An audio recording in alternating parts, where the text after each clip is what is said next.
കോഴിക്കോട് വിലങ്ങാട് പ്രകൃതി ദുരന്തത്തിൽ സർവ്വതും നശിച്ചവർക്ക് സർക്കാർ പ്രഖ്യാപിച്ച പുനരധിവാസം വെറും പ്രഹസനം. സർക്കാർ കൈയൊഴിഞ്ഞതോടെ പ്രദേശത്തു നിന്നും സങ്കടത്തോടെ പലായനം ചെയ്യുകയാണ് ഉരുൾപൊട്ടലിൽ വീടും സ്ഥലവും നഷ്ടമായവർ. ദുരിതബാധിതരെ ചേർത്ത് നിർത്തുമെന്ന് പറഞ്ഞ ഇടതു വലതു സർക്കാരുകൾ പക്ഷേ 2 വർഷമായിട്ടും ഇവരുടെ കണ്ണീർ കാണുന്നില്ല. ജനം ക്യാമ്പയിൻ ആരംഭിക്കുകയാണ്. വിലങ്ങാടിന്റെ വിലാപങ്ങൾ. 2024 ജൂലൈ 30 ആ ഇരുണ്ട ദിനം ഒരിക്കലും വിലങ്ങാടുകാർ മറക്കില്ല.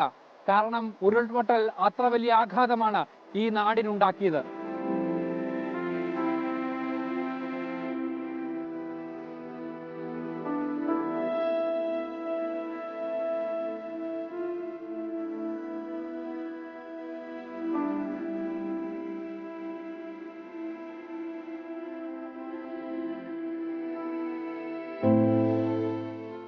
ഞങ്ങൾ 3 വീട്ടുകാർ അവിടെ എൻ്റെ വീടിൻ്റെ സിറ്റ് ഔട്ടിൽ നിന്ന് നോക്കിക്കൊണ്ടിരിക്കുക. ഈ വീട് പോകുന്നതെല്ലാം ഞങ്ങൾ കണ്ടുകൊണ്ടിരിക്കുക. ഇപ്പോൾ ഇനിയല്ല, ഭയങ്കര ഭീഷണി. ഇതുപോലെ പേടിക്കാനുണ്ടോ? കാരണം മുകളിൽ നിന്ന് വരുന്നു, താഴോട്ട് പോകുന്നു, ഇടത്തുനിന്ന് വരുന്നു, വലത്തുനിന്ന് വരുന്നു. അപ്പം മരണത്തെ 99-100% മരണത്തെ മുൻനിർത്തി കണ്ട് നിൽക്കുമായിരുന്നു. ഇപ്പോൾ പോകുന്നുള്ളതായിരുന്നു. ഞങ്ങളെല്ലാം കെട്ടിപ്പിടിച്ച് നിന്നു 3 വീട്ടിലെ ആൾക്കാർ. കണ്ണീരോടെയല്ലാതെ അന്നത്തെ ആ ദിവസത്തെ ഓർത്തെടുക്കാനാകില്ല വിലങ്ങാടുകാർക്ക്. കാരണം ഉടുതുണിയല്ലാതെ മറ്റെല്ലാം പ്രകൃതിയുടെ സംഹാര താണ്ഡവത്തിൽ ഇവർക്ക് നഷ്ടമായി. ആയുസ്സിലുണ്ടാക്കിയ അധ്വാനങ്ങൾ, സ്വന്തം ഭൂമി, അവിടെ കെട്ടിയുയർത്തിയ വീട്, അതെല്ലാം ഇന്ന് മനസ്സിനെ പിടിച്ചു കുലുക്കുന്ന ഒരു ഓർമ്മ മാത്രമാണ്.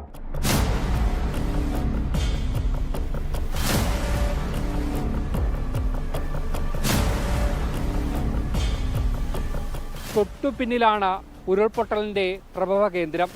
കുത്തിയൊലിച്ചെത്തിയ മലവെള്ളവും വലിയ പാറക്കഷ്ണങ്ങളും താഴേക്കെത്തിയപ്പോൾ ഈ പ്രദേശമൊന്നാകെ സർവനാശത്തിലായി. ഈ പ്രദേശമൊന്നാകെ വിട്ട് ആളുകൾ പലായനം ചെയ്യുകയാണ്. വലിയ പ്രഖ്യാപനമായിരുന്നു അന്നത്തെ ഇടതു സർക്കാർ നടത്തിയത്. ഒന്നും ശരിയാക്കി നൽകിയില്ല. ഇന്നത്തെ UDF സർക്കാർ പറയുന്നു ഇവരെ ചേർത്ത് നിർത്തുമെന്ന. മറുപടി ഇവിടുത്തുകാർ തന്നെ പറയട്ടെ. ഒരു ഇടപാടും ഞങ്ങൾക്ക് നടത്തിയിട്ടില്ല. 10 പൈസയുടെ ഉപകാരം ഇതേ സർക്കാർ നടത്തിയിട്ടില്ല.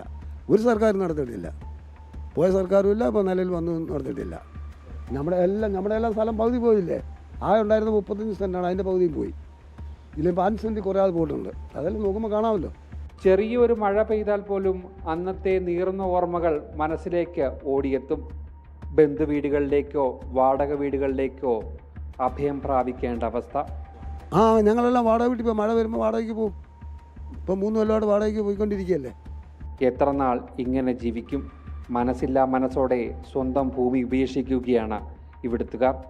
നിരവധി ആളുകൾ താമസിച്ചിരുന്ന പ്രദേശമാണിത്.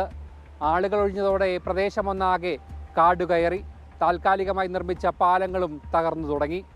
വീട് കെട്ടിയവർ വീട് നശിച്ചു പോയവർക്കും കുറേ, അതിനകത്തെല്ലാം രാഷ്ട്രീയങ്ങളൊക്കെ ഒരുപാട് നടക്കുന്നുണ്ട്. ഒരു ഇല പോലും പോകാതെ നിൽക്കുന്നവർക്കെല്ലാം ഇവർക്ക് കുറേ പേർ കൊടുത്തിട്ടുണ്ട്. അത്യാവശ്യത്തെ നിലയിൽ നിൽക്കുന്ന ഞങ്ങൾക്കാർക്കോ ഈ ഭാഗത്തുള്ളവർക്കാർക്കും 5 വിഷയം കിട്ടിയിട്ടില്ല. കുറേ ആൾക്കാർ പോയെങ്കിലും അത് പോയതിൽ കൂടുതൽ ആൾക്കാരെ പോകാൻ നിർബന്ധിതരാ. കുറ്റകരമായ അനാസ്ഥയാണ് ഇവിടെ സർക്കാർ കാട്ടിയത്. എല്ലാം നഷ്ടപ്പെട്ട ഒരു ജനതയാണ്. ഇവരോട് വേണ്ടിയിരുന്നില്ല ഈ ക്രൂരത. ക്യാമറമാൻ സന്തോഷ് മണ്ണാർക്കാടിനൊപ്പം അരുൺ കൊടുങ്ങൂർ, ജനം, കോഴിക്കോട്.